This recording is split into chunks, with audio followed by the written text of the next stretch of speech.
What's good, everybody? Welcome back to the End Goal Podcast, a show where I like to have conversations with people.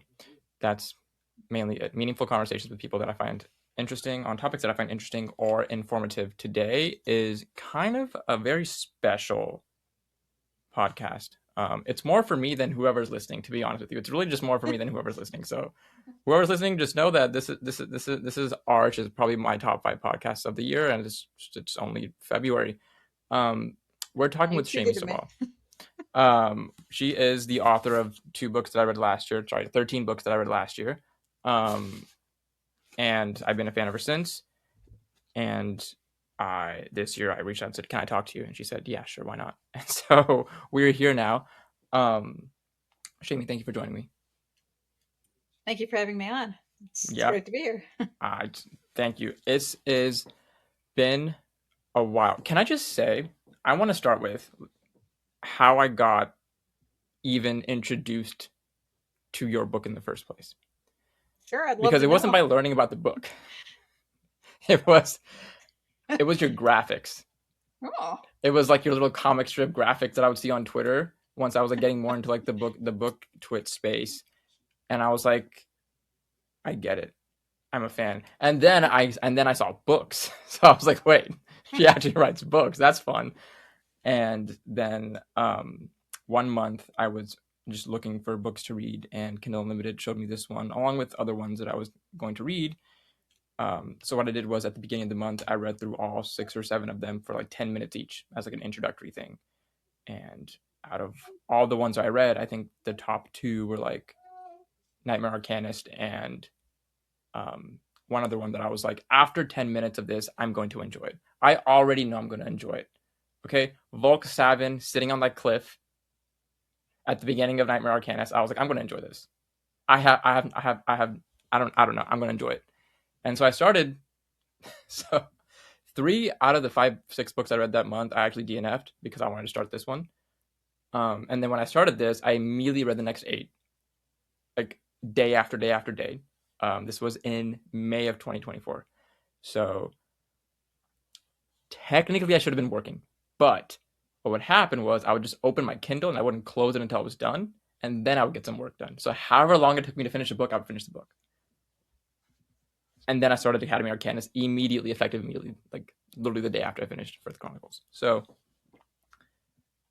what I'm upset about is apparently this book was written in 2019. Yeah, a while ago. 2019. So I was like, where has this been my life? So that's kind of where I want to start, is your author origin story. Even though given your aesthetic, you could be confused for a villain origin story, but I want to know your author origin story. My author origin story is that I used to DM like Dungeons & Dragons style tabletop games. Mm-hmm. And a lot of my friends were like, "Oh man, you're really good at writing these stories and these characters. Like you should write books." And then I wrote a couple chapters into a book and I gave it to my husband, who he's like notoriously a super honest guy. Mm-hmm. Like he's the type of guy where if you wear something that makes you look fat, he's going to tell you look fat. Like he's not going to sugarcoat stuff. And I gave him the chapters and he was like, "Are you sure you want me to read these? Because if I read them and they're terrible, I'm going to tell you, and I'm going to tell you to stop doing this." And I was like, "No, I really want your opinion." And he read them and he was like, "Whoa, Shami, these are so good. You could probably do this for a living." I was like, "Oh, okay, good." So really because of his encouragement, frankly, is why I started going really hard into writing. I basically stopped working and he took care of me while I did a bunch of stuff like learn how to write to market, frankly, or to write like what is commercially viable, how to do things like dialogue, how to self-publish, because what ended up happening is that my first few novels were traditionally published, but they made like no money, like just no money. I got a advance and that was fine. And then, but my first royalty check was like $50. And you great one meal. Yeah, exactly. Back then, maybe. Now, not even, but like back then, maybe. that damn inflation. but you can't live off $50 royalty checks. You know what I'm saying? Like that's Mm-hmm. not a job. So I decided to then start self-publishing, and Nightmare Arcanist was one of the first ones that I started to self-publish, and people really liked my stuff. So I wrote a whole bunch. I've written like 40 books now. So that's my author origin story. Is that I Yeah. just people really encouraged me, and I really love doing it. So, and I'm glad that people enjoy my stuff. Like legitimately, anytime people say like, "Whoa, this was such a great time," I'm like, "Nice," like Nice. nice. Yeah, I saw you have like 9 or 10 separate series or so, at least on your Amazon author page. There's like 10 different sections for your books or your series. And Yeah. so those first couple of chapters you wrote to let your husband read, did any of those chapters ever turn into a book? Or they're just like preliminary, like just story things? I have like 5 or 6 novels that I've written that have never been published. They were like the Mm, first 5 or 6 novels. mm-hmm. And those chapters that I gave my husband, they were a part of my first novel ever. It's never been published. It's not good enough to be published, frankly. I see. It's like it was good enough to impress him, and I guess if you like actually read it and you get into it, you probably have a great time. Everybody who's actually read it is like, "Wow, it's great." But I know why it's not commercially viable, if that makes Mm-hmm. any sense. It's like an isekai story, like Right. people from Earth go to a fantasy, but there's like 5 or 6 chapters on Earth before we get to the fantasy, which I is see.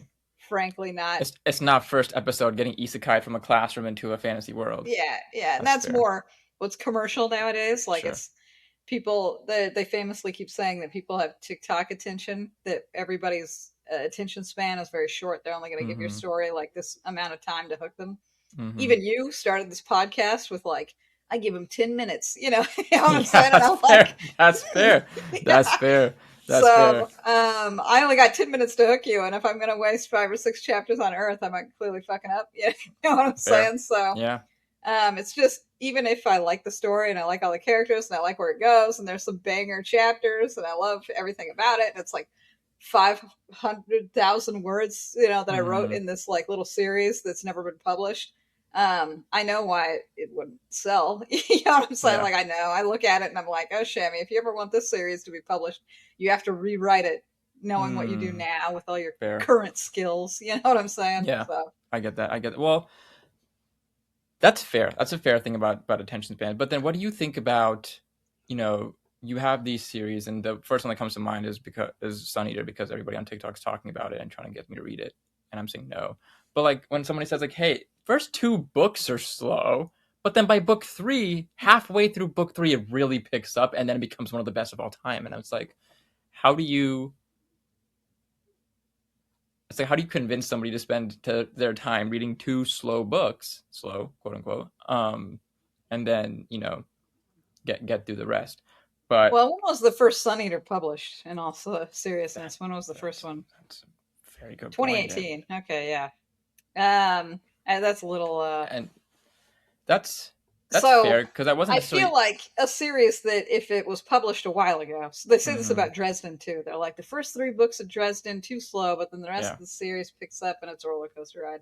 But Dresden was published like 20 years ago, right? Mm-hmm, So I guess Sun Eater not 20 years ago, but we're getting close to 10 years ago at this yeah. point. The longer it goes on, the more you could theoretically accumulate a fan base, Mm-hmm, because if a couple people read the first one and like it enough to go to the second one, and then the second one is also good, then you just start gathering people. And then if the third one is a crazy banger, then a whole bunch of people are like, whoa, you need to read this because that banger of a third book. And I sometimes they see. convince people to go through the slow parts. Mm-hmm, But that's word of mouth. You can't ever like bank on word of mouth. That I some people describe it as luck, but what it really is talent plus luck, because if you don't write well, if you don't write bangers, you're never going to get anybody to talk about it, you mm-hmm, know, organically. mm-hmm, But at the same time, you also need to reach readers who would talk about books organically. yeah. And I know that sounds crazy, but there are actually a lot of people who read books and like they never leave a review, they Yeah. never talk about it, they don't have a TikTok, you know, channel, Mm-hmm, they don't have a book talk. They just read and like the book, and and they'll buy the next book if you put it out, but they're not actively telling their friends to go read Yeah. this. They're not actively telling other people to go read this. So there's always a bit of luck being an author. You always hope that your book entertains, but then you also hope that it entertains so much that other people will recommend it. Like that's actually the best part, you know, or the like what am I trying to say?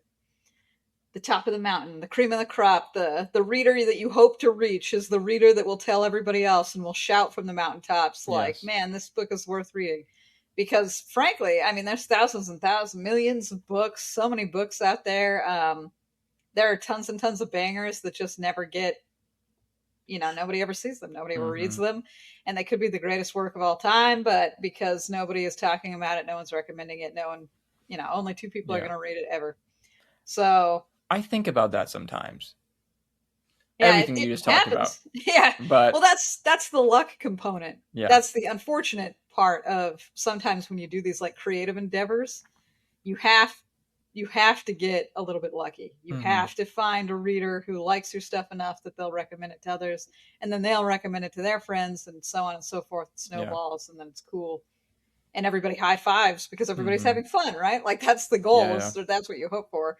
But you can't plan for it. Like there's nothing I can do really, except sometimes like they're like, well, reach out to the book talkers and the TikTokers and the booktube people. But a lot of the time, you know, they don't like to be solicited, or you don't like it when an author, well, I have no idea about you. Maybe you love it when authors show up being like, hey, you want to read my book? But a lot of the times the book talker people are like, nah, I've already got, you know, like a TBR that's 200 books long. Or I don't want to read indie stuff, or I don't want to read you specifically, or you're not the genre I want, or, you know, like there's always a reason not to do it. Yeah. Or in the very rare case, but this has happened to me, I've reached out sometimes to be like, hey, I have a new book coming out. You want to read it? You know, maybe see if you like it. And they're like, sure, I'll read it for $700. And I'm like, oh, no, thanks, though. Everybody look at me right now. I'm clipping this now. Everybody look at me. You're not worth an author paying you $700. I'm sorry, there's no account that I've ever seen that is worth being paid to like, well, that might be naive. I mean, maybe there is an account that's worth being paid $700. I don't think so. But that's a good point. The luck factor. I want to backtrack and dissect that a little bit because I want to dig deeper into what you said. Okay. I want to start with the 5 books you said you wrote before you even like published your first one. Do you feel like getting through those 5 was necessary to get you to where you are? Like whether it was the confidence or the surety of like this 6th one is now starting from this one, it can be the one that I go public with, or do you feel like that work and time writing them, completing them, like getting through them was beneficial to you, or did you ever have a feeling of like either impatience or urgency of like I need to get through these reps to get to the good one, the end game? Like now I'm actually performing, I'm actually writing, and to be able to publish these things. So I just have a passion for creating stories and worlds and magics and all these kinds of things. Like I just like doing this. I wrote my first 5 books because it was just a lot of fun. Almost all of my like hobby waking moments, I was just writing the books because I really, really enjoyed it. I do think that they helped me in my craft. I read a lot of books too. This also helps, but writing a full book and knowing how to end it, frankly, you know, like going through the middle and then ending it is a skill that really you can only acquire by doing it. You have to write the full book and then see how it all comes together. You have to reread it and make sure all your foreshadowing is there and it's a good story. You know what I'm saying? And that's the kind of stuff you get from experience. Did I write those 5 books being like, I can't wait for my experience? No. I just wrote them being sure. Oh man, I can't wait to write this story. And I was giving the chapters to my friends and like my husband, and they were constantly like, whoa, I can't wait for the next chapter. I can't wait to see what happens next. I can't wait. You know, just frankly, I can't wait. And so it was really fun to write. I tried to sell some of them. Like I did the traditional route first, and so the traditional route is where you get an agent, and then your Mm-hmm. agent pitches it to a bunch of editors at like major publishing places. Um, and agents just didn't want to pick up my stuff, so I figured, I must not be writing well enough for them Mm-hmm. to want to take a chance on me. Frankly, to want to do anything with my stuff. So I just kept trying to up my game until I was good enough, if that makes any sense. I did eventually get an agent, and he sold my books to a publisher. And like I said, I already told you, it's Yeah. not like we made that much money, but technically I did it. And then I just went to self publishing. Now I have an agent again, and my agent does pitch my stuff. And I have gotten other deals with publishers. I still self publish, but now I'm like a hybrid author, like Mm. someone who has traditional deals and indie deals. Yeah. We're currently in the midst of doing a comic book for the Frith Chronicles. So I already have, the first chapter completed, and That's we're so cool. pitching it to comic book distributors, frankly. Mm-hmm. So So it's hopefully more that works like well. the comic style, not like manga or webtoon style. I guess it would be a little closer to like a manga style. It's in full Mm. color, and it's pretty great. I love the artwork of it. Mm-hmm. I guess it's not like a Western comic book, if that's what you're That's what I thinking. was Yeah, asking. no, it's closer to manga. It Yeah. has a more anime style to it, Mm. so Yes. Yes. That's awesome. I like it a lot. But so an agent does stuff like that, like Yeah. pitching it to comic book distributors is not something that a normal indie person normally does. You know what I'm Mm-hmm. saying? You normally need representation for that kind of stuff. Feel that. Wow. Okay. Okay. So the thing you said about there's just so many books out there that like it really is sometimes luck of the draw if your book gets into the right hands for the blow up, Hmm. and you can do all the stuff that you can do, and at the end of the day sometimes like it's luck.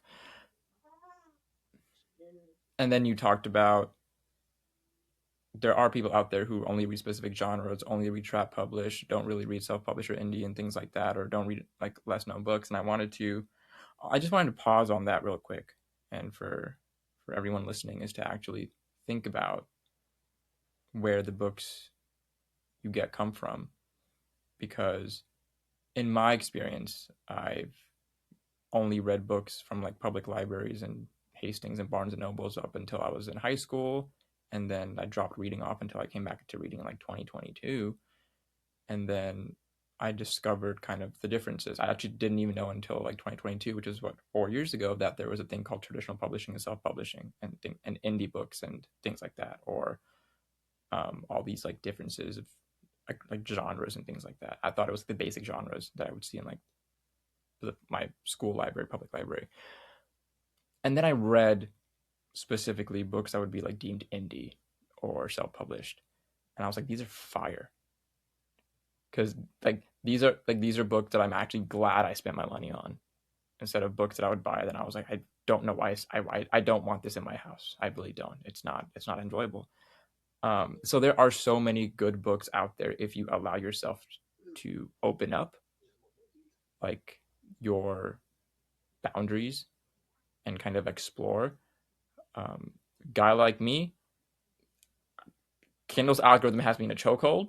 So I read a couple of lit RPGs, and then I started getting like Kindle Unlimited books, and I read all of yours through Unlimited just because at the time it was easier, and so it just knows that having this type of book cover, this type of name, you add the tagline, a literary RPG adventure, that a lot of the Kindle Unlimited books have at the end of their titles and like the thing, and I'm like, okay, cool. They got Arish. We got him. We got him, guys. Um, but that's what I like about my account is, sure, I'll read the DCCs, I'll read the Will of the Manys and things like that, right? I still haven't read Alchemized. I'm afraid of that. But I will also then read The Rise of the Rangers, right? I'll read Eventual Realm Fasciola. I'll read Frith Chronicles. I'll read Unsold, and things like that. And so I I appreciate it when people talk about how great self-published books are, because it's like there's just so much more out there beyond Book Talk, Bookstagram, BookTube, the books you see on the shelves in Barnes and Noble and or half price books and things like that. There's only books that you can find online from certain authors if they start there before they get into like a brick and mortar store. So that was great. And you have a new book coming out this year, isn't that right? I'll probably have a couple books coming out this year. Couple, okay. Yeah. Only one that I saw was, what's this one called? One Fifth Dragon? Yeah, it's the only one with a hard release date. I see. Because that one's already written, and like it was finished last year, and it's going through the like editing process right now. So this is a traditional publisher. This is being published through Baen Books and distributed through Simon and Schuster. So, you know, these guys take a while. Although I do want to back up for just a sec before we talk about One Fifth Dragon. I wanted to play a little bit of devil's advocate, or at least talk about, I know why people are hesitant to give indie books a shot. Books in general are usually a large time commitment. So you can try the first episode of a TV show, and that only costs you 20 minutes. And you can even try a movie, and a movie really only takes you an hour and a half, right? If you like watching the entire full movie, you can consume it all in an hour and a half. Very few books you can consume in less than 3 hours, right? Yeah. Like you need at least 5 or 10 hours, and that's for kind of shorter books. And some people read slower. Sometimes they need like 20 hours to read a book. And that's a huge commitment for a lot of people. They only want to give that kind of commitment. They only want to give 10 to 20 hours of something if they know, or at least feel like really confidently that this is going to be a good time. They don't want to go in and then be like so disappointed, you know, like that kind of feeling, and then they've wasted their time. Like you were saying, like, I don't even want this book in my house. Yeah. But you still gave that book, I assume you gave that book like 3 to 5 hours. You seem like you're a fast reader, so you probably, read through it. But that's still 3 or 5 hours. You know what I'm saying? Like it's not short. So people usually get picky with their books because that time sink, quote unquote, like the time fair. In order to look at it.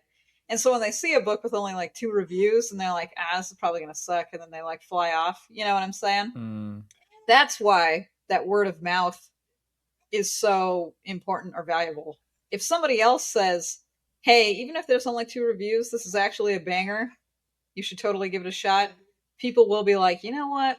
I'll give it a shot. You know, I trust this guy. I like these guys' recommendations in the past. He likes DC, or Dungeon Crawler Carl, same as me, then I probably like this too. And then they try it. So that is one of the reasons why the word of mouth is almost more important than just even a normal review on like a website or something like that, because you don't know those guys who are leaving reviews in the review section. You don't know really anything about them. Yeah. And a lot of the times people leave like 5-star review. I loved that it had a beagle, you know, and then they leave, and you're like, it's not really going to convince anybody to read the book because of this review, but word of mouth. But again, I'm trying to just be like, I can understand from a reader's standpoint why you don't just read every single book that comes your way, because it would take a long time, right? So, but yeah, that's a good point. Now we can move on to One Fifth Dragon. Yes. This one, again, is a traditionally published book. It was sold to a traditional publisher. It's going through all the normal editing process, and it's set to release, I think, August 4th. So it'll come out with the audiobook too. Fingers crossed. I asked that we get like a really cool narrator. I don't know if you listen to audiobooks or do anything with audiobooks, but we'll see if the cool narrator is open for this book. I don't, only because I've left my ears open for podcasts, because my thing was like, I'm so obsessed with reading that if I added audiobooks along with just physically reading books, I would probably listen to nothing else. So I was like, as a way to contain my obsession with books, I usually only physically read. I only ever made a concession for DCC, and that was because, to your point, a friend of mine said, don't do this to yourself. Listen to the audiobook while you read the books. And I was like, okay, I will. And then I did. And I was like, you're right. You know what? You're right. Is that what you want to hear? You're right. And so there are a few that people have said, oh, you should go back and like listen to the audiobook and things like that. Which maybe in the future I would, but I love physically like using my eyes to read books, and I also like play the movie in my head, and it's harder for me to play the movie in my head listening than it is reading, I've noticed. So that's why I kind of like only really just physically read books. I don't listen to audiobooks either, and it's just because I do like to read, and I like to read really fast. Mm-hmm. Especially when I get into a really good book, it's almost not agonizing, but like I need to read faster because I need to Yes. know how this is going to play out. Yes. And an audiobook, it goes so slow, man. Mm-hmm. Like I understand because it's reading it, but I'm just like get faster, Yeah. like turn it But up then if to you 4 speed it up, speed. you're like, what did they say? Yeah. Do you ever Or skim? well, so I went to law school, and when you're in law school, you have to do a lot of reading, like a Right. ton of reading. Like that's Right. basically all law school is Yeah. reading a bunch of cases. So I know how to speed read, like where I just read really fast, and it's not quite the same as skimming, but it's almost there. It's Yeah. reading You like where pick you're up key points and like you like focus on certain main points. Like, okay, cool, I have the overall picture in my head. yeah. So I can super speed read, like if I need to, but most of the time I do like. I guess I'm of two things. If I really want the story or I want to know how it concludes, I'll speed read to get to that conclusion I need to know. If I'm enjoying the story because I think, oh, damn, this author is really good at constructing the entire story and like prose and dialogues, I might slow down just to make mental notes to myself to be like, wow, this author did this thing really well. I should make sure that I do mine a little bit better, or like I should incorporate the lessons of what this Fair. person is doing into my own work. But for the most part, I just read too fast. And I guess there's a second problem. I sometimes reread certain stuff. So like I'll read a page and then I'll get to like the next plot point or a dialogue point and I'll be like, wait a minute, and I'll flip back a page and read the thing again and then, read it, and I'll like, okay. Yeah. That's Yeah. almost impossible in an audiobook. I can't do that in an Yeah. audiobook. I can't be like, wait a minute, Go back. go Wait. Hey, can you repeat that, please? yeah, go back to that thing. I want to hear that again. Like it can't happen. So for those reasons, it's awkward for me to do audio. I can't do it. It's just not fast enough. So, but I know people who only do it on audiobook. Obviously, as being an author, I have a lot of fans, and some of my fans are audiobook exclusive. They will only ever listen to a book through an audiobook, and they need audio. And so I try to get them the best audio experience I possibly can. That kind of thing. Yeah. One Fifth Dragon. I would like to hear about this one, mainly because a lot of your posts I used to consume from Twitter, and then I deleted Twitter from my phone. And I also stopped then using my main computer since I got a laptop, and so I just haven't been on Twitter. And so I genuinely want to hear about this book because then I have questions. Okay. As in you want to hear like the plot and stuff like that? Yeah, what's the overall like what are the themes that we're going for here? Because I've only read 2 of your series. I haven't read your other ones yet. It's on my slate for this year, is diving into a couple of the other series. Maybe Warlock. So One Fifth Dragon, I struggle a little bit to get like a really cool hook, concisive thing about it. I think I'm gonna go with it's like Avatar: The Last Airbender meets John Wick. Like, what if John Wick was the Avatar? Like that kind of thing. And what it is that there's a main character, Wraith. He's a like ninja from a ninja clan, and I based this off of the like 1700s Japanese like ninja clans that all had rivalries. And because I really like mystical creatures, frankly, I mean, if you've read the Frith Chronicles, you know that I love mystical creatures. I just thank you for putting hundreds in there. Yeah, just so many. Same. I wanted, dude, it's funny you say that. One tangent. I wanted every mystical creature in the Frith Chronicles because I wanted, if you had a real life mystical creature that you liked, it's in this book. Like, that's what I want. That's the promise I wanted to give the reader. If you like a random, obscure mystical creature that basically nobody's heard about, don't worry, it's in the Frith Chronicles. Yeah. You could bond with it. You could be that type of arcanist. And they're all unique. I'm going to tangent real quick too. Pause. Sorry, we'll get 1 Fifth Dragon. We'll get back to you. Yeah. They're just all so unique. I was recently just playing this is such an aggressive tangent. I was playing a Pokemon Tower Defense game that came out. It's like a browser only thing. So they added like 95 Pokemon out of the thousands that there are, but they gave them like, they had like a very limited set of abilities. And so multiple Pokemon had like the same ability. And I was like, this is kind of annoying because it's kind of the same, you know? And so I loved that. And this is not in any way similar to your book, but I love that all of the creatures were so unique, whether it was their bonding trial or their abilities or their like final trial. Like it was all so like exclusive, unique, different from each other. So it wasn't like, oh, if you had what is it, a manticore, it was going to be the same as like something else, like either like the mimic, not the mimic, but like something else in the same like family of creatures, right? Things like that. And so if you had like a dragon, it wasn't going to be the same as your Pegasus or whatever it is. Names I'm blanking on specifics, but things like that. And so yeah, it's okay. I get you. That's what I really loved. Is every time I read, I looked forward to the new ones popping up. I was like, okay, cool, we got these. And then you kept giving us new ones. I was like, where are these coming from? You made your whole compendium, your bestiary rather. Well, so the reason I want to bring this up to continue my tangent, because we tangented off of a tangent. When I first wrote Nightmare Arcanist, I actually gave it to my agent at the time, because that's when I was still doing traditionally published, and he pitched it to editors, and a couple of editors wrote back and were like, this is good, but you should only have like a certain mythology. You should rein it into like, only Norse or only Native American or only, like a certain, or like East Asian, only use those creatures. And I was like, no, never. You know what I'm saying? Like, I'm not going to do that because my favorite mystical creature is the Kirin. That's what was in my head. Yes. Yeah.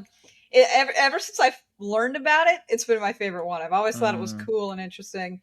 But it's so rare and niche. Like it's never, dragons are always the most popular thing ever. Everybody loves dragons. But it's like a Chinese creature, right? So it's even rarer in the West, frankly. Like people don't talk about it all that often. But that's my favorite.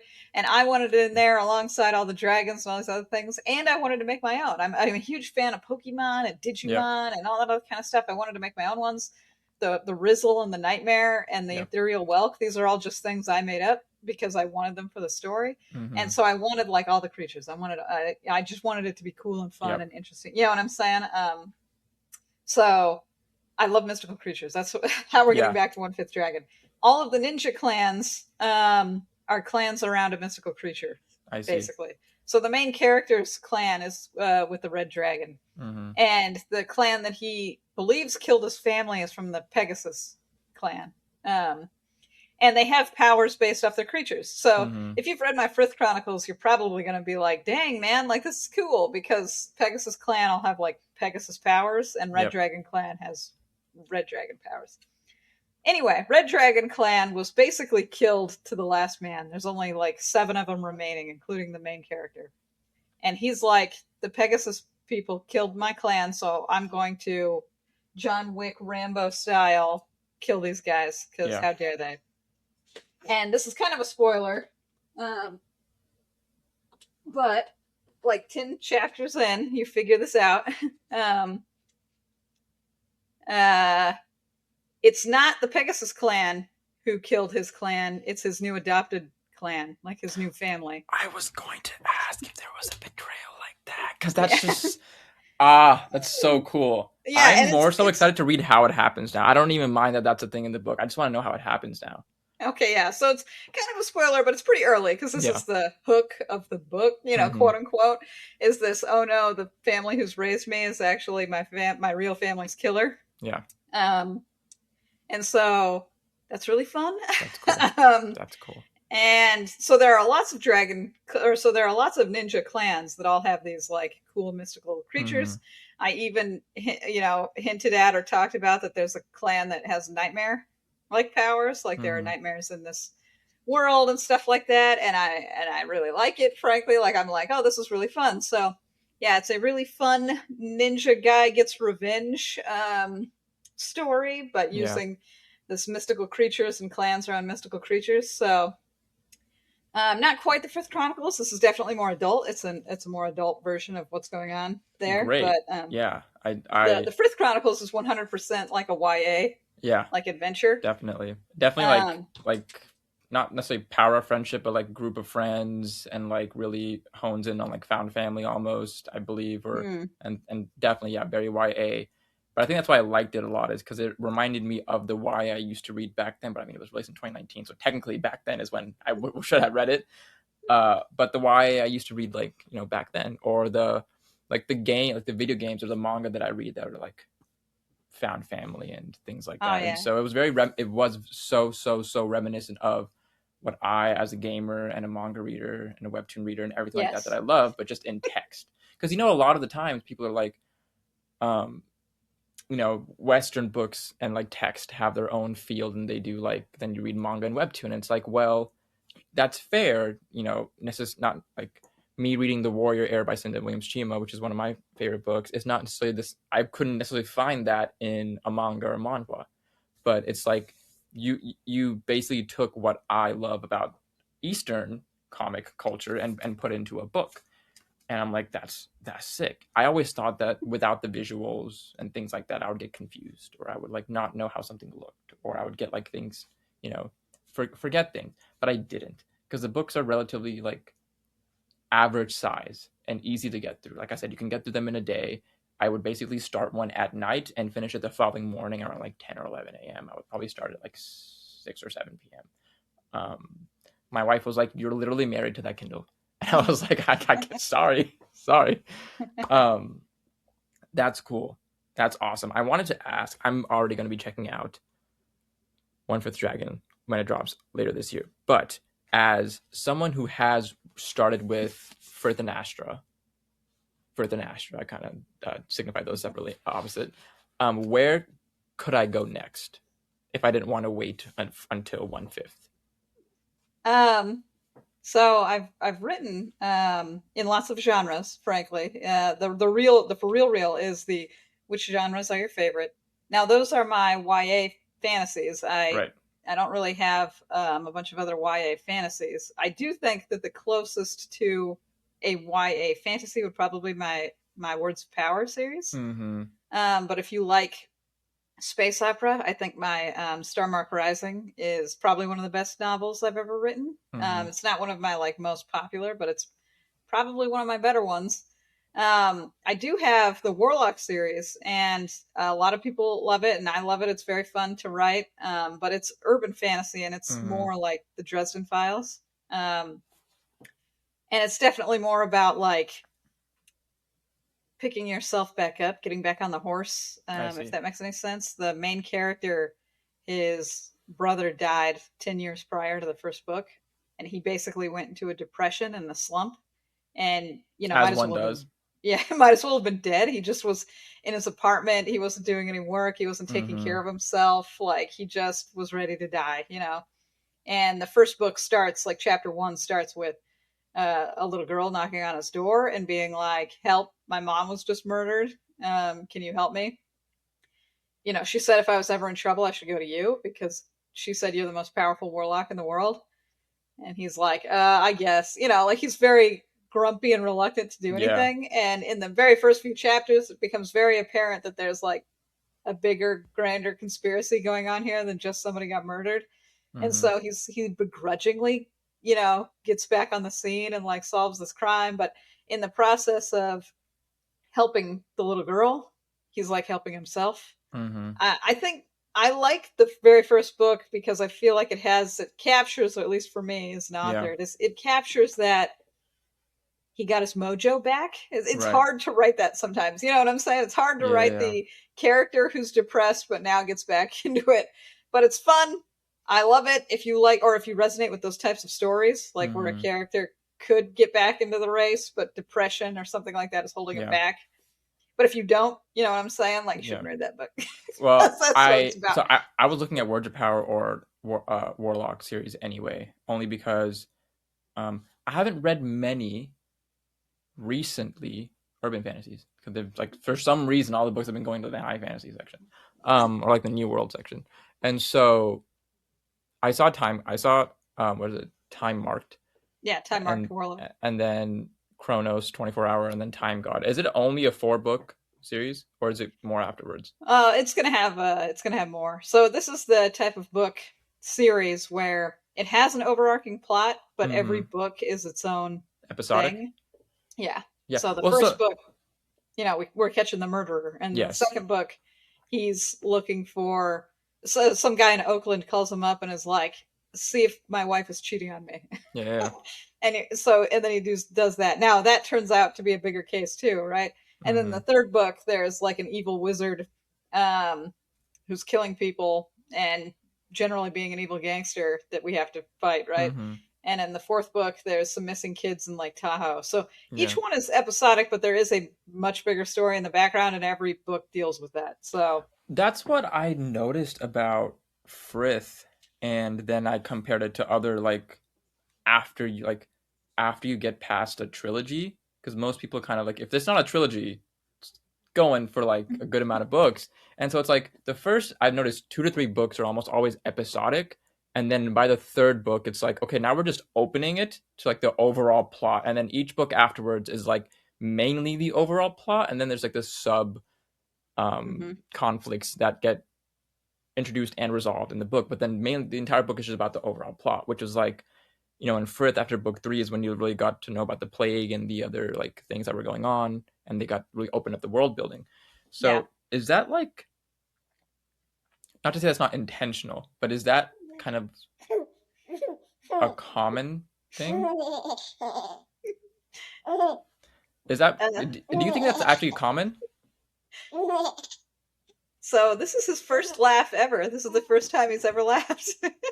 Yeah. We got it on video. We got it on video. I'm sending it to you. I'll send it to you after this. Thank you. That's literally the first time he's ever laughed. I'm like, whoa. Yes, it was intentional with Frith. You do it episodically like that. I feel like to keep the story reined in. I don't want the reader to be overwhelmed in the very intro of a story. Like, I Right. want the reader to get into the world and these characters and like them before we blow it up too fast. That's just my style as an author. Some authors, blow it up as soon as we get in, as soon as Right. you get in, right? George R.R. Martin's Game of Thrones, that book 1 is like every chapter is blowing it up bigger and bigger Yeah. and bigger. You know what I'm saying? Like Fair. he focuses more, I think, on world building than he does characters really well. Don't get me wrong, but he obviously focuses on world building. It's super big. Personally, as an author, I like everybody to get invested in the characters before I start throwing crazy curveballs at you. The first 2 of Frith are really just about the characters. I mean, we have crazy stuff. I don't want to give spoilers in case nobody's read it, but Volk really liking Gregory Ruma and thinking Gregory Ruma is cool, and then us discovering all about Gregory Ruma is a very, very personal story. Everything about it is personal. Even the finale is extremely personal. Yeah. And in the second book, it's the same thing with his adopted sister, right? Ilia really hates this pirate. That's why it's called Dread Pirate Arcanus, because she hates this guy, and so she basically flies off the handle and goes and fights him, and everybody's chasing to find her.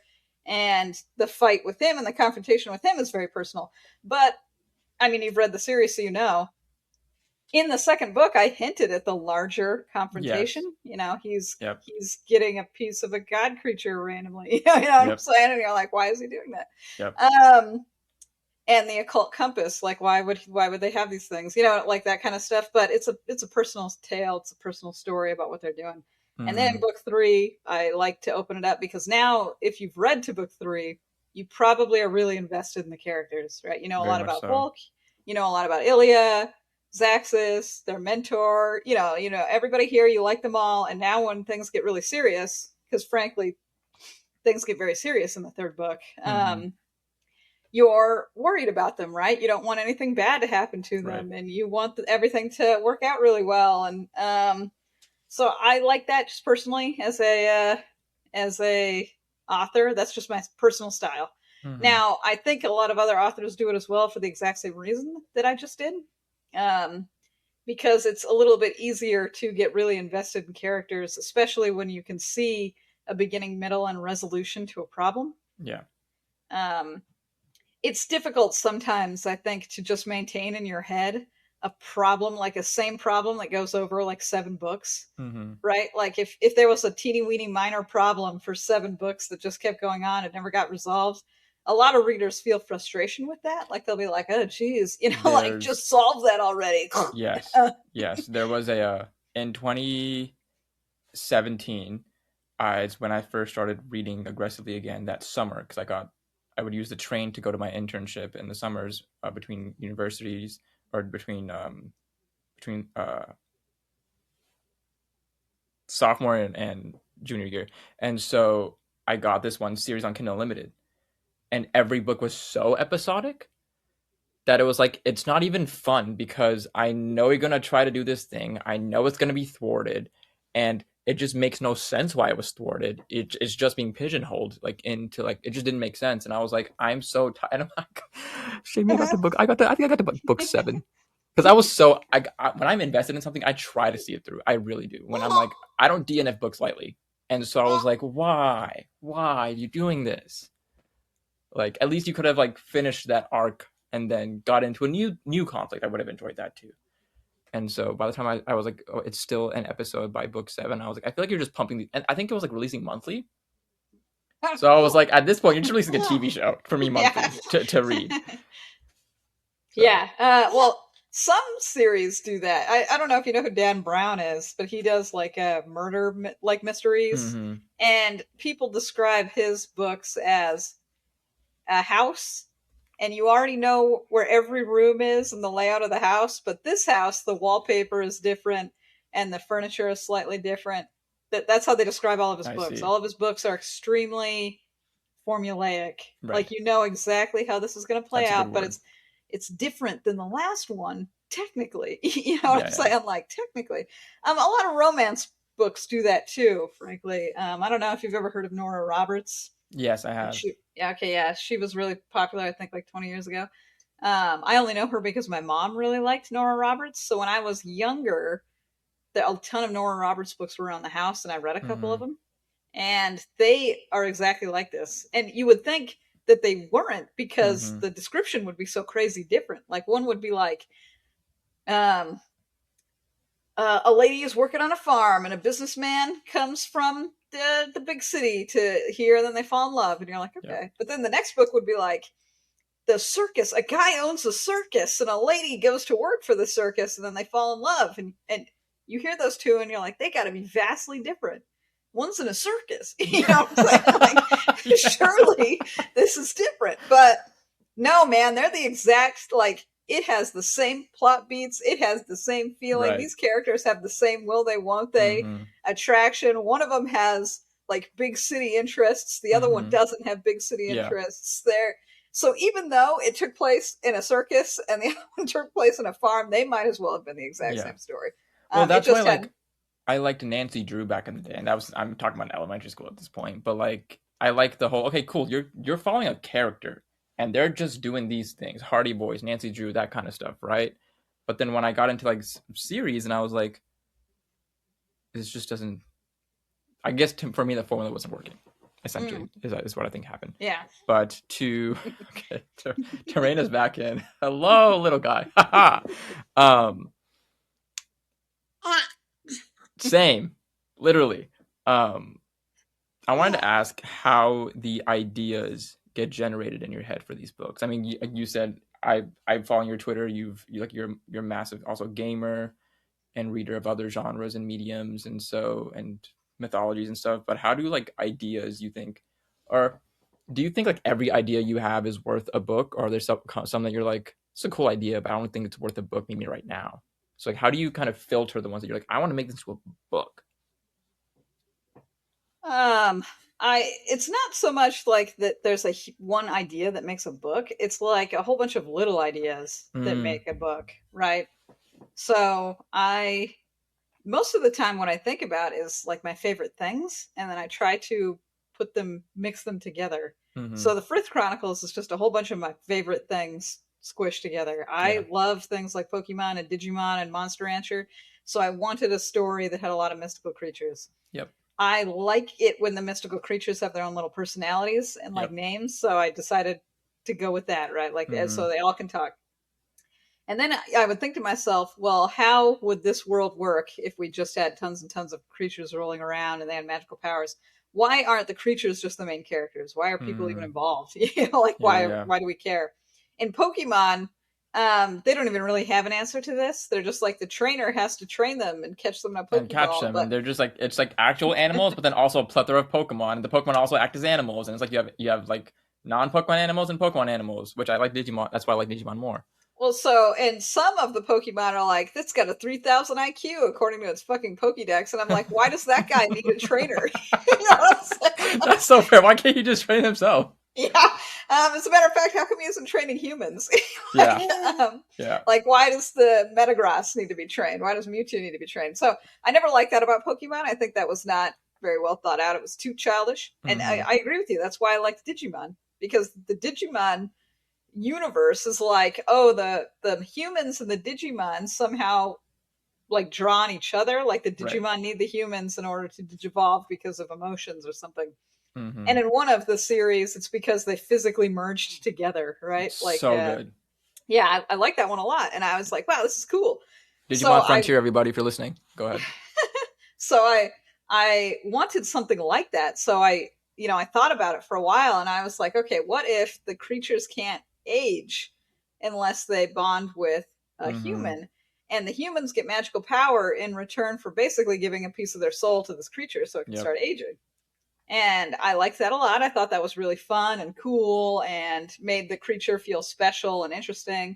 And then I thought to myself, like, oh my God, what if a person died, and they had their creature, and that creature technically had a little piece of the soul from somebody else, but now this main character has to contend with that, right? Like, how would that work? And so these types of ideas just flow naturally from the world building. Yeah. I also really, really love characters who redeem themselves, like get back on the horse. So Master Zelfrey is one of those. He'd given up on life, but now he comes back in the game because he's got his mojo back. It's like I love that style of character. Such a good character. Yeah, I love Zelfrey. So good. I really love body horror, just in case you couldn't tell. So when the arcane plague is there and does like freakish things to the mystical creatures and makes them into monsters, that's just because I like that kind of visual stuff. You know what I'm saying? I think that's fair because like even growing up on the stories and manga stuff that I did, whenever something like when a Digimon goes bad, they go negative, and it's like it was that similar thing that I was playing out in my head because it never felt like horrific, at least when I was imagining it. I just felt like this is their like bad side. Maybe, and maybe they are like goopy and droopy and all that kind of stuff. But I was like, it makes sense. At least they're not like just getting wiped; they're getting like transformed. Yeah, I like body horror. I like it when they physically change. Like, it's creepy to me. It reinforces that like this is a monster if they also look creepy like a monster. Yep. Now sometimes it's interesting to have monsters that are beautiful. Like vampires is that kind of concept. They're like, oh, look at how enticing and beautiful they are, but they're evil. But I really like monstrous monsters. So when I was creating this arcane plague and I was thinking about it, I leaned pretty heavily into the body horror. A lot of them have like their eyes are melting or like, they look like dead fish eyes. They sound insane.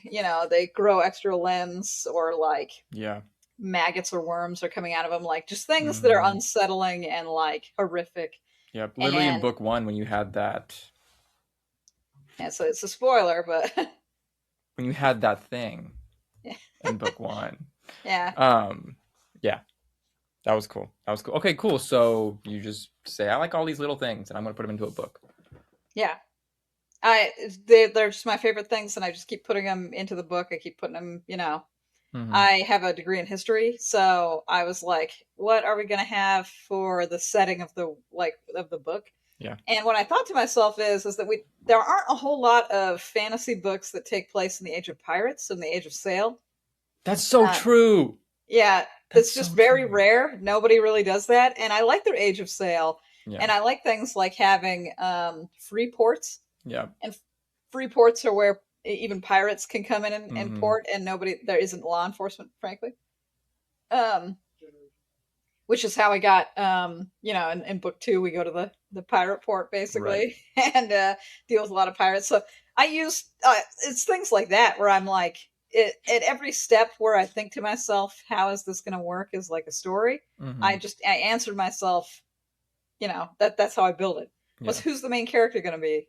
Well, I really like unironically good heroes. So Yes. Volk is going to be unironically good. Yeah. He's a guy who just wants to do good in the world. And I'm like, okay, who's going to be the supporting cast? And when you write a book, what you need is you have to have good foils for Mm-hmm. that. So if Volk is unironically good, his sister is like a rogue type, right? Right. She just kind of does whatever she's going to do, and she's mostly good, but she would honestly bend the rules to do what she Mm-hmm. felt like was just best. Zaxxas is very much like he wants to be a hero, but he is kind of filled with an anger, right? Like he Mm-hmm. has that like anger bravado. I Um, got I got Bakugo and Deku vibes from Volk and Zaxxas the entire book, mainly the entire book. there you go. Yeah, well, the first one definitely. Yes, So the thing I don't like about Bakugo is that he's a little too insane, very frankly, much for so, me. and he yells a lot. Yeah, he's very comically over the top. Mm-hmm. Now I like him as a character in like My Hero Academia, but he's just too over the top for my Yes. tastes. So even if Zaxxas has a flair of that angry rival, which is very common in anime, Mm-hmm. and I love angry rival character, like that's fun. He is a little bit more toned down. He's not Mm-hmm. quite as quite as insane. And in My Hero Academia, Bakugo is like ridiculously talented, might even be more talented than Deku, but Mm-hmm. I wouldn't have said that was necessarily the case with Zaxxas. He clearly goes on like He had to work a lot for yeah. like his powers. So I love Angry Rival, and you're totally right. There's a flavor of Bakugo. I'm probably older than you because the first one I always think of that fits this role is Vegeta, like from Dragon Ball Z. That's fair. That's also really fair though. Yeah. Yeah, he's like the OG Angry Mm-hmm. Rival He in my is. opinion. Where it's like, oh, okay. Um, so I like that. I really like Master Zelfrey and that like he's jaded, like a jaded mentor. That's really Mm-hmm. just so that's what I kind of think of. Like so Volk is unironically good. He has a roguish sister. I like rogues. Those are fun. I like angry rival. That's fun. I like jaded mentor. That's fun. So I'm just going down Shami's checklist of like I like this check. I like this check. You know what I'm Yeah. saying? Like this is what I like to do. So I'm just going to put it in here. Um, I also really like that they're younger. This is a YA story, so it's coming of age. So a lot of the stuff they're dealing with is either for the first time or they have to overcome what I feel like almost everybody has to overcome. So Vulcan in the series has to overcome he's not sure what to do. Mm-hmm. Like there are several points in the The series where inexperience. Yeah. yeah, he has inexperience or he's thrust into a situation where he has a whole lot of power now or a lot of people are expecting great things from him, but he's not entirely sure what that Mm-hmm. means or what he's supposed to do with that. And I feel like almost everybody has that feeling at some point in their life, right? Like you get your first job and you're like, oh man, I don't really know what to do with Yeah. my first job. This is my Yeah. first job ever. Um, and I like those types of feelings. I like those types of stories. So I just tried to make it as fun as possible. I always describe myself as a merchant of entertainment, and Mm. most of my decision making for books is what's going to be fun. What am I going to have fun with writing? Yeah. You know what I'm saying? I So agree. I agree. That's awesome. The merch of entertainment, it literally needs to be a class. And well, you're a bard, but like there are bards, but that I like that name more. Did it ever get too annoying to be tagged by certain readers of books yelling in all caps about things that are happening in the book in a spoiler non-spoilery way as they're reading the book? not annoying at all. It's Okay, fun. I'm super glad perfect. people are enjoying it. Like Perfect. it makes me happy. Because not saying that it was me, but if somebody would happen to go to the Entro Archives Twitter and go in through my tweets and control F um, Shami's name, and you would see a lot of things that are going on. And the fact that they all happened in a specific time frame means I was getting through them. Um, do you plan to be a lifelong author? Is this like the thing that you really just want to do the Oh rest of your yeah. life? This is how I make my living currently. Yeah. I hope I can do it for the rest of my life. I mean, everybody is always talking about the fall of the book industry has been talked about time and time again for many different things. Yeah. You know, when COVID hit, they're like, it's the end of books because COVID. You know, nobody reads books. No one's going to go to a bookstore anymore. Tons of people were fired in the industry. Everybody was freaking out and having a, you know, tripping balls, as they would say. Now it's like the rise of AI. You know, now AI is just going to write books. Everybody's tripping balls Yeah. and being like, it's the downfall of books. And there's always, one of my friends calls them black pill people. Like there's Yeah. always this doom and gloom everywhere for everything.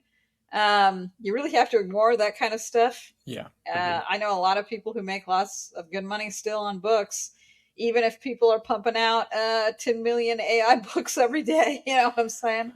Um, you have to ignore that. If you have a passion, I feel like if you have like a real passion and you're writing, it comes across to all the readers. Mm-hmm. You know what I'm saying? Like, Yeah. you have to love what you're doing. You cannot cynically just be writing for a wacky cash grab, in my humble opinion, because Yeah. then no one's going to read it anyway. You know what I'm But afraid of with like this new like rise of AI books? And I mean, it's not as bad as AI music where you have a platform like Spotify that will just like algorithmically push it up. Like we don't necessarily have Amazon pushing AI books and on like KDP and things like that yet. But I'm honestly afraid of somebody recommending me a book and me, because I love to go into books blind. I know nothing about the author, the book, the series. I just love to be completely blind and just have it thrown at my face. And sometimes that's been to my detriment. Maybe I should have looked into a book before I read it and things like that. I would have either not picked it up or things like or anything like that or stopped reading it. I'm almost afraid of somebody recommending me a book and me not knowing it's AI and still liking it and and then after the fact it's like I like that book but it was AI, because it's kind of that feeling of, you know, sure the content was good, you know, whatever it is, but I don't love the fact that I just read a book that was made by AI, because I don't want to necessarily ever. But that's kind of what I'm afraid of in the future, is like me doing things unknowingly of like, hey, dude, read this book, it's a really good book, okay cool, I'll pick it up and read it, oh it was so good, hey by the way that was AI, excuse me. So that's kind of my take on it. Is I think if I ever read it, it should be like I know it's AI and I'm reading it for research. well, I feel like, now maybe I'm wrong. I feel like right now, if you read a book that's written by AI, you're gonna 100% Yeah. no, it was 100% written by AI. Maybe I'm just not up to date on like the bestest AI because I'm not really like a programmer or anything like that. But I have seen books that have been written by AI, or I go onto things like Royal Road, and Royal Road is like a place Mm-hmm. where people post like free books and stuff like that, or like they're writing chapter by chapter, and they're really bad. Like Yeah. they're not good at all. Mm-hmm. Like when you're reading them and you're like, this is just garbo, or it's frankly like it's written in like a very very, you know how we were talking about formulaic, like it's formulaic within formulaic, like Mm-hmm. every paragraph is structured the Yeah. same, every chapter ends the exact same way, everybody talks the same, you know, Yeah. like that formulaic, Yeah. where then you would be like, this is True. crap. If you Fair. could ever read a book that was somehow written by AI and by the end of it you had no idea that it was written by AI unless somebody told you, that's like a different level of stuff I've never even seen. You know what I'm Mm-hmm. saying? Like, Yeah. I don't think AIs can do stuff like that, frankly. Yeah. Not yet. Maybe it can. I have no idea. Um, I guess I would be a little weirded out. So I'm of several minds about this. One, I keep hoping that we're gonna get like holodeck technology. Mm. Have you ever seen Star Trek or something like that? Yes. Oh, okay, yeah. I keep feeling like we keep getting closer and closer to holodeck technology because we have these 3D, you know, or the goggles that go on people's Yep. faces. We're getting this AI that could maybe make something, you know, like its story or something like that. What if AI made a 3D environment? What if we suddenly had holodecks? That sounds cool. I love Star Trek Future and Universe. Mm-hmm. So I can see when people are like, well, we need AI in order to get the Star Trek universe. And I'm like, okay. But at the same time, I feel like the machines have no like souls, like Right. they have no passion for what's going on. And I just told you that what makes a good book is passion. So Mm-hmm. that they can't make these good works. Like I think even in theory, even if it could crank out an entire novel that's coherent, and frankly, it can't currently, that it still won't be good because it still won't be like passion It won't filled. have that stuff behind it. Um, Fair. yeah, so I feel like it's never really going to happen. But at Mm-hmm. the same time, I feel like people are pushing for it because everybody secretly wants the holodeck future. Yeah. And like that's what humanity desperately wants. Um, or they really want AI to do things that they don't want to do, if that makes any sense. Like Yeah. people want to be authors and writers, but people don't want to clean the sewer system of a municipal city. You know what I'm saying? Mm-hmm. Like, and so they're Mm-hmm. like, what if we had robots that clean the sewers? And I'm like, okay, I got you. I understand why people would want this, but also why I feel like it's a mistake. You know what I'm saying? Like, Yeah. this isn't gonna, it's not gonna work out.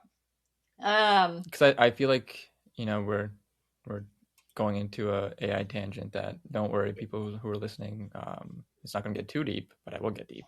oh yeah, we can move on. No, I like this topic. I do want to stay here real quick, only to say I feel like you can't bisect or like separate where the advancement happens. If you're advancing something, it's going to touch everything in some way, form, or fashion. Um, Well, I guess in my core, maybe it's just because I'm totally I think humanity is great, frankly. mhm, I think humanity is creative, fantastic, and the things we have achieved are so outstanding and amazing that I feel like we should advance. We should just keep advancing. agree. There will be growing pains, like things that Mhm, people don't like, or like a lot of people right now, they're complaining like the AI data centers take up too much electricity, or water. the water or something like that. Yeah. Again, I'm no expert, so whatever I'm saying, take with a tiny grain of salt. I don't know everything about this, but they complain like it's resource heavy. That's what they say. It's resource heavy, and I'm like, we shouldn't shut them down because they're resource heavy. Mhm, We should somehow make the resources either easier or apparently they're going to put them in space or something like that, which feels apparently. super sci-fi. Yeah, like so. Yeah, put them in space. Give them the resources. We should advance. I hate the idea that we would be stagnant because a few people were like, we shouldn't do that. I got a Right. degree in history. When they came out with the telephone, a whole bunch of people were like, the telephone fucking sucks. The telephone's going to take away from writing letters. The telephone is going to hurt the post office because less Mhm, people will write letters. And obviously that was dumb, right? Like we should embrace telephones because right. telephones are amazing and everybody has a telephone now. um, People hated the idea of an interstate road system, like roads that go everywhere. They were Mhm, like, roads are awful. Roads take up land and don't do anything. Roads get in the way of our horses. Like, I hate roads. Don't put roads like. But again, that also is silly. You yeah. know what I'm saying? Like, of But course, people do ask for railroads again, which I'm one of those people who I do ask for. Let us coexist with cars and trains. Can we? People? Can we combine the two? well, back in the day, people weren't saying we should just have trains. People were saying we shouldn't have trains either. They Right. were like, let's not, no trains, no roads. We should just use horses. Horses Mm-hmm. are already a good source of transportation. We should just use horses. Everybody has Right. horses. Um, all of those arguments, every time they are used historically, are terrible. Yeah. Any argument that says, oh, it's too difficult of a transition, I don't want to go through the growing pains, I don't want to have to do this, I like the old ways, Mm-hmm. are not conducive to actual progression, like the progression of the human race.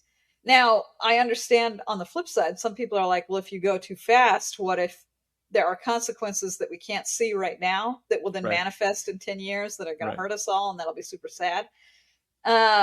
But I feel like people use that in bad faith. Like they use it specifically to harm industries that they just are in Don't agree direct with. competition with them. If that makes, like, Yeah. the people who raise horses are like, what if you harm the environment with your roads, guys? Because horses Right. don't harm the environment, like things like that. So Agree. it's super nuanced. It's difficult to talk about, frankly, without going into several different avenues. But my Right. general gut feeling is we should advance. Right. We should have things that are amazing and take us into space. Humanity is like, that's our greatest strength ever, is invention, creation, organization, creativity. Humanity is amazing, Mm-hmm. frankly, and I don't want to curb the future more than necessary. Again, I understand that you don't want to just unfettered people doing all sorts of crazy stuff, because then somebody has a nuclear plant that explodes haphazardly because there were no regulations on nuclear energy. You know what I'm Or they're saying? releasing 10 million AI books a day. Either one. Honestly, I'm not a fan of either one of Yeah, those. exactly. So again, I understand. I understand the need for progress. I understand the need for some regulation. I understand people's fears about progress and how everything will become obsolete, and they don't like that because they think they'll become obsolete. Mm-hmm. That's usually where the fear is rooted. Like, people are going to be like, well, I'm not going to have a job anymore. I clean the sewers. What if a robot starts cleaning the sewers? I won't be able to clean the sewers. Then I don't have a job. Um, Frankly, that is an argument that has been used since the dawn of time and just Yeah. is not a good enough argument to curb progress. There are other ways to get jobs. There are new and other different interesting things to do jobs. You know what I'm saying? Yeah. Like, maybe someday we'll actually get to the Star Trek post scarcity future that I really hope humanity gets to.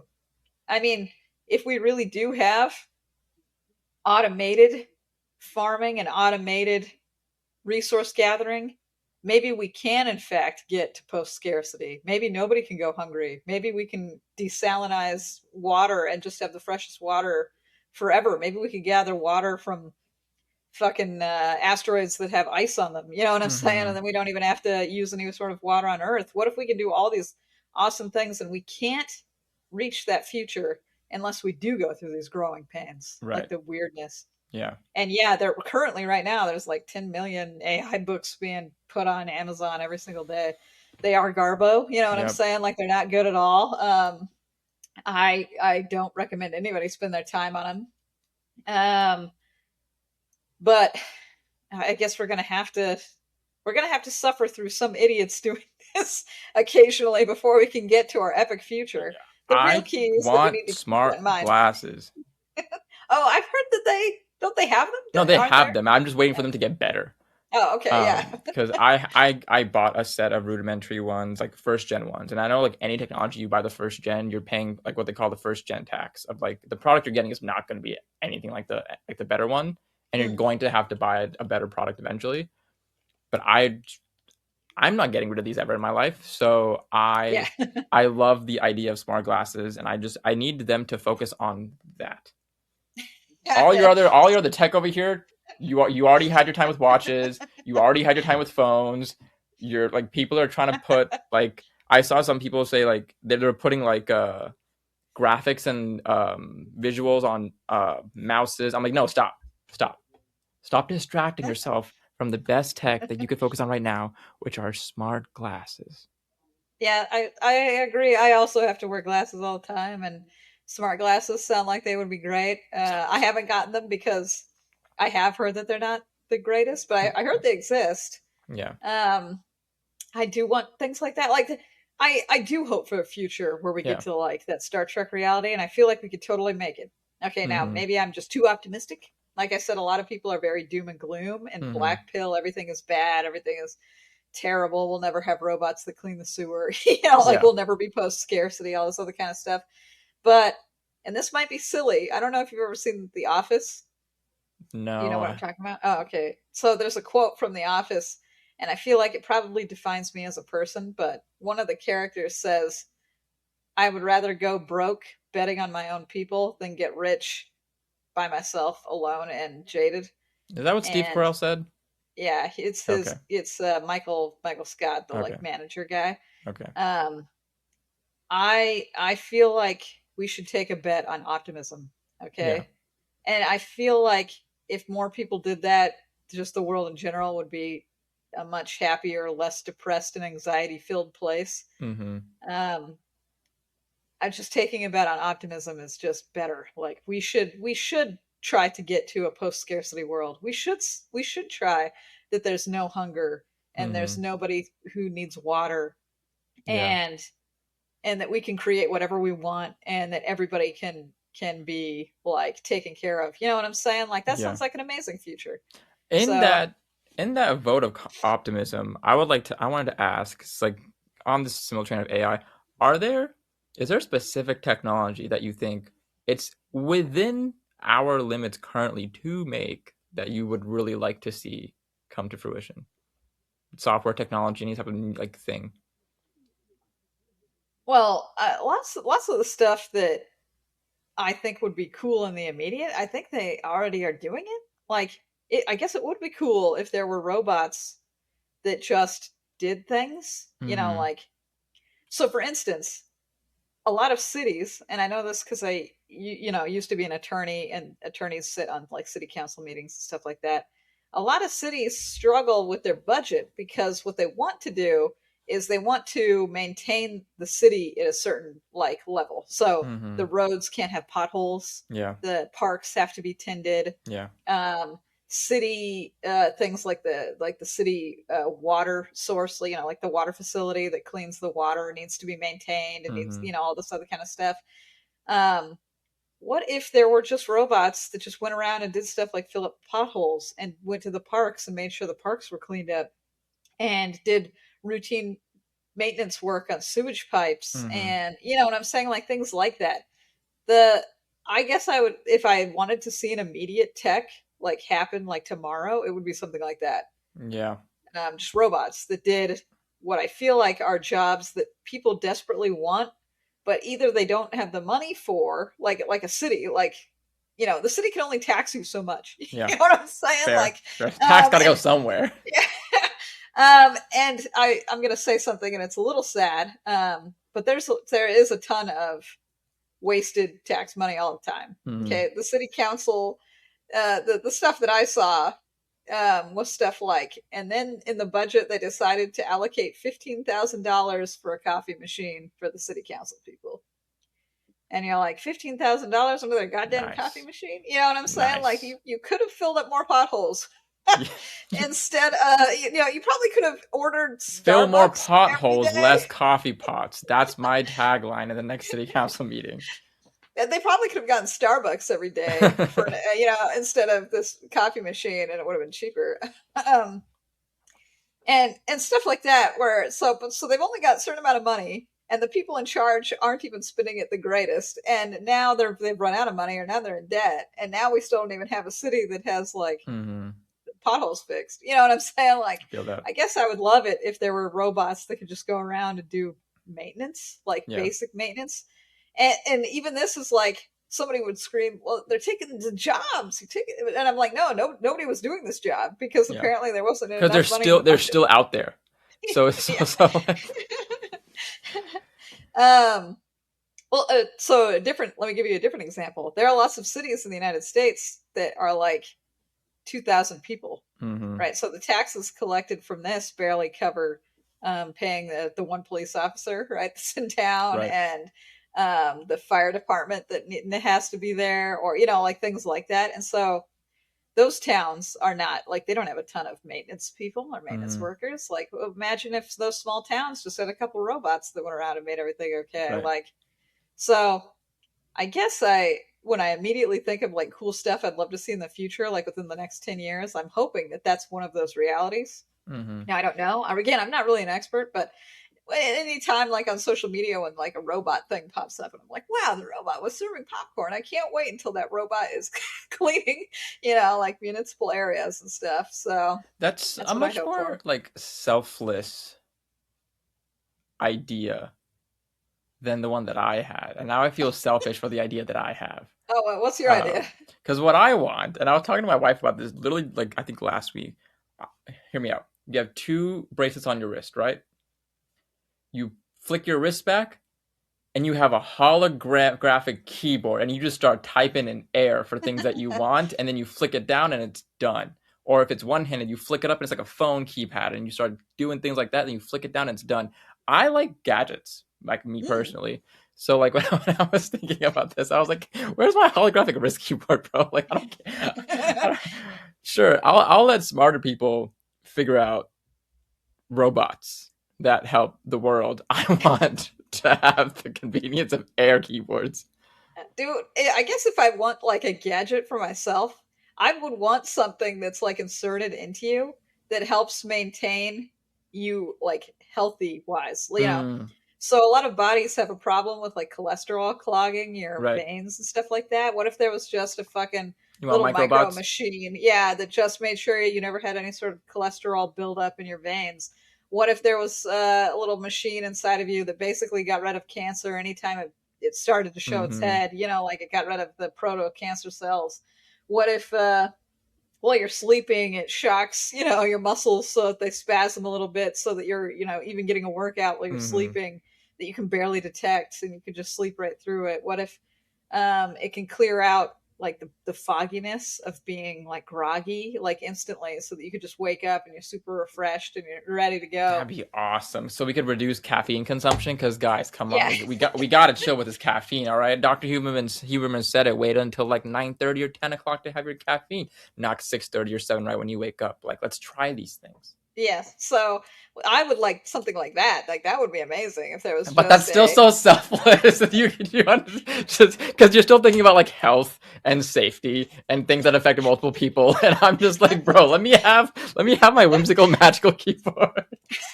well, maybe it's I want because smart glasses. I want keyboards. I want things like that. And you're like, I want health and safety and better cities and good roads, and I want society to be happy. And I'm like, I just want to play cool things at home. also I when I think of the future, I like to think of it in Star Trek terms, and Sure. I always think of it like that first, like where I'm like, "Whoa, what if we were such a cool, awesome society?" But I am totally aware that jaded part of me is totally aware that the first robot we ever make that's like a robot, the first one, I guarantee, the first one that comes off the line that somebody could buy commercially, not the guy serving popcorn for a demo or something like that. It's gonna be a sex robot. Okay, somebody is gonna have sex with it. I know it. Like I know I deep mean, in my do soul. you ever like look at these like like the CES like tech conference like highlights and stuff?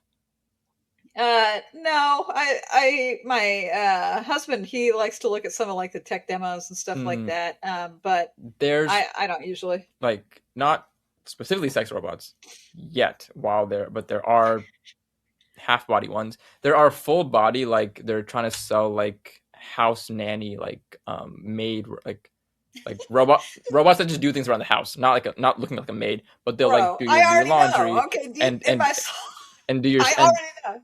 yeah, Okay, that's what's going to happen. You don't have to convince me like, yeah, well, they're already making them. I already know. yeah. Okay. Like I said, the jaded part of me knows that the first one that comes off That's the so factory true. line, somebody's going to have sex with it. Like, that's all it's So going to be true. used for. So I understand that there's going to be lots of tech that people just buy for their own personal use that they're going to do stuff with that I probably don't want to hear about. Right. Fair. Like I just know. I thought you were asking more of like what would be a cool, exciting future, Yeah. and you know, I having mean, that's cool. completely better answer. Like, to be completely honest with you, completely better answer, and I appreciate that a lot more. Because yeah, if you had said, I would love see-through glass phones, and I'd be like, that's also cool. Give me my Tony Stark room. But I Yeah. mean, your answer is much better, to be honest. Well, I like it from like I like to visualize like that cool Yeah. future, and the cool future to me looks like everybody is safer, cleaner, healthier. Everything is better and great in like a Mm-hmm. fundamental way. And Mm-hmm. that's how history works, man. We level up fundamentally. Like humans level up constantly fundamentally where we like the moment that we fundamentally changed how we did farming, that's when like we like civilizations boomed. Right. Like fundamental differences. And so having robots that do things like fundamentally where we suddenly can elevate everything like our baseline is just Mm-hmm. higher. that's going to be crazy. It's going to be Yeah. off the hook. Whether or not you have sex with your maid robot is not necessarily like a fundamental baseline. You know what I'm saying? We are specifically putting that in the non-fundamental category as of right now. I'm sure people will do it, but it's not like a fundamental baseline Yeah. that I'm talking about. So that's all. I think, That's fair. again, like if we're just going to talk about the future, that That's kind of fair. thing. That's fair. I think that's a great spot to wrap us up, everybody. I have two questions to ask you, and I ask everybody this. First things first, where can people find you if they want to keep up with what you're doing? Oh, I try to have like every social media. I have a Facebook and a Twitter and a Instagram and a TikTok and a Blue Sky and everything that I can possibly get my hands on. So if you're on social media, I'm probably on one of those platforms. I think I use the TikTok, Facebook, and Twitter the most often. Mostly just because I get a lot more engagement there. I try to do engagement everywhere, but those places just seem to get more engagement in general. TikTok has a really great book talk community and stuff, so I really like TikTok. If you just Google my name, I have a website. You can get my email. You can contact me. My books are sold anywhere that books are sold. Audiobooks, special editions, hardcovers, soft covers, ebooks, like anywhere. So it's pretty easy to find me. My name is relatively unique, at least in the West. Yeah. Awesome. Last thing is for somebody who's listening to this today, if you could give them one piece of advice, what would it be? Piece of advice for what? Like just general vague advice about anything? Just what could I this is an intentionally vague question. But if Oh. you're like, what would you want to tell somebody right now? Read my books. Your one advice: read my books. Read my books. Yeah, I guess we can keep that. We can keep that. I love that. Just read my books, man. That's I great love advice. that. I guess to cut back on caffeine would be more great general advice. I used to take an extra strength 5-hour energy with every meal. Wow. And I cannot tell you how much anxiety and depression I had when I was doing that. So just FYI, you might want to cut back on energy drinks just in general. It makes your life a whole lot better. Yeah. Awesome. That's great. I like the first one, but the second one was also cool. Shami, thank you so much for joining me today. Yeah, thank you for having me.